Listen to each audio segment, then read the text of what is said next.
ఓం శాంతి 23/6/2024 మురళి యొక్క స్వమానం.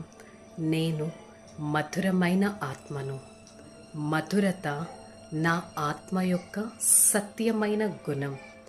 మధురంగా మాట్లాడతాను, మధురమైన ఆలోచనలని వ్యాపింపచేస్తాను, మధురమైన కర్తవ్యాలను చేస్తాను.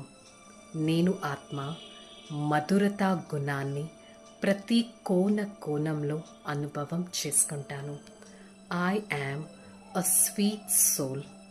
I the soul reflect the power of sweetness in my every thought, words and actions, and all the other souls will be attracted towards the Supreme Father through my sweet words and sweet thoughts. Acha. Om Shanti. Shanti. Shanti.